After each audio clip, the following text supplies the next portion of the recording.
가자지구 전역의 기습적인 대규모 공습 뒤 네타냐후 이스라엘 총리가 대국민 연설에 나섰습니다.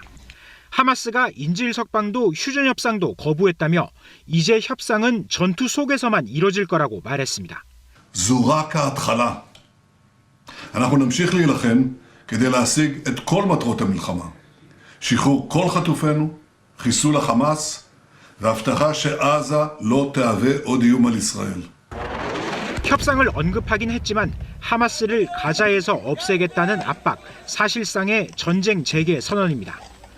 유엔과 유럽연합에선 곧바로 휴전 합의를 존중하란 목소리가 공개적으로 나왔습니다. 중동 국가들은 더 격앙된 비판을 내놨습니다. Siyonist rejim dün gece Gazze'ye düzenlediği vahşi saldırılarla masumların kanından, canından ve gözyaşından beslenen 미국에선 규탄 시위가 열렸습니다. 그간 휴전 협상을 중재해온 미국은 공격 재개를 사실상 묵인했습니다. This is absolutely unacceptable. It is Israel and the United States that have greenlit a return to genocidal airstrikes after more than 2 weeks of a full, total siege. 결국 중동의 정세는 휴전 협정이 체결됐던 지난 1월 이전으로 다시 돌아가는 모양새입니다.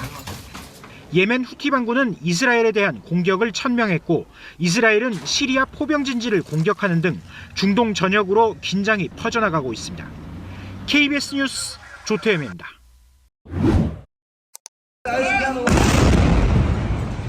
큰 폭발음이 땅을 뒤흔듭니다. 주민들이 비명을 지르며 폭격 장소에서 달아납니다. بلغوا الناس يطلع من قلب المخيم في ضربة وهاي الضربة زي ما انتم شايفين.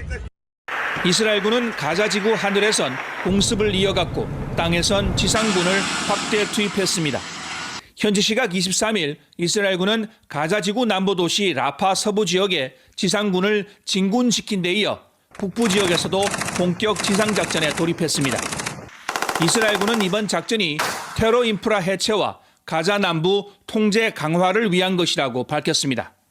하마스가 통치하는 가자지구 보건부는 이스라엘의 군사작전으로 팔레스타인 주민 40여 명이 추가로 사망했다고 발표했습니다.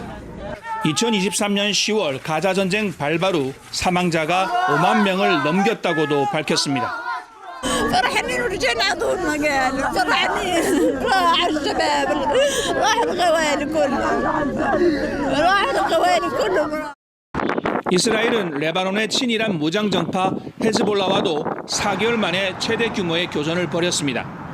전날 레바논에서 발사된 로켓을 격추한 뒤 레바논 남부 지역에 헤즈볼라 로켓 발사기 등을 대규모 공습했습니다. 레바논 당국은 이스라엘의 공격으로 지난 이틀간 8명의 사망자가 발생했다고 밝혔습니다. 중동 지역의 긴장이 고조되자 미국은 태평양에서 작전 중이던 칼빈슨 항공모함 전단을 중동으로 급파했습니다.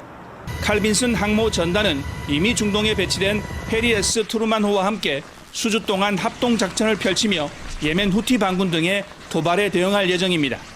두바이에서 KBS 뉴스 김계영입니다. 이스라엘군이 가자지구 곳곳에서 교전의 강도를 높이고 있습니다. 가자지구에 재투입된 보병부대는 남부도시 라파 서부와 북부 베이트 하눈 지역으로 진격했습니다. 이스라엘군은 이어 남부 칸 유니스의 나세르 병원도 공습했고 하마스가 사용하는 소형 픽업 트럭을 집중 공격하는 작전에도 돌입했습니다. 24일 하루에만 20여 명이 숨지면서 이번 전쟁으로 인한 가자지구 사망자는 5만 명을 훌쩍 넘어섰습니다. ضرب الضرب بدون سابق انذار ما ادى لاستشهاد 6 من دار باكر و3 من برسيد منهم خالي سالم الصيفي ومراته وابنه الصغير. 특히 이번 공세는 단순한 하마스 제거가 아니라 이스라엘이 직접 가자지구를 점령하기 위한 새로운 전략으로 전개되고 있다고 월스트리트 저널은 전했습니다. 이에 따라 이스라엘군의 지상작전은 대규모로 확대될 거란 전망이 나옵니다. 가자지구 내 인도주의 위기가 더 악화하는 상황이지만 유엔의 구호 활동은 더 축소됩니다. 유엔은 지난 19일 유엔 직원을 숨지게 한 구호시설에 대한 공격이 이스라엘군에 의해 이루어졌다며 구호 활동의 안전을 담보할 수 없는 상황이라고 밝혔습니다. The strikes hitting a UN compound in Deir al-Balah on March 19th were caused by an Israeli tank shell. 이런 가운데 예멘 후티 반군이 다시 이스라엘을 향해 미사일을 발사하면서 24일 밤 텔아비브에서는 공습 경보가 발령되기도 했습니다. KBS 뉴스 박석호입니다.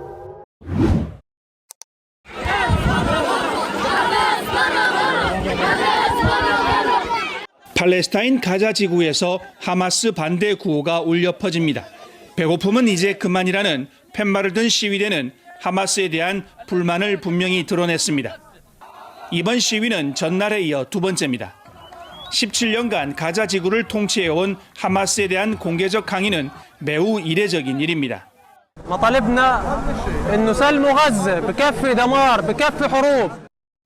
가자 지구는 전쟁 재개로 식량과 물 등 구호품 공급이 끊기면서 인도주의 위기가 고조되고 있습니다. 이런 가운데 네타냐후 이스라엘 총리는 현지 시각 26일 의회 연설에서 인질 문제 해결을 위해 가자 지구 일부를 다시 점령할 수 있다고 경고했습니다.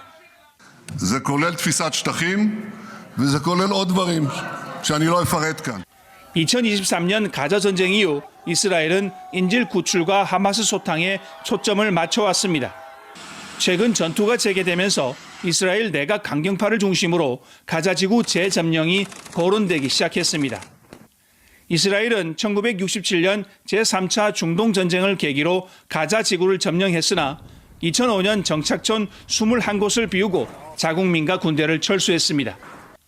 이와 관련해 파이낸셜 타임즈는 이스라엘이 전투사단을 투입해 하마스 잔당을 진압한 뒤 군이 실질적인 통치권을 장악하는 계획을 세웠다고 보도했습니다. 두바이에서 KBS 뉴스 김계영입니다.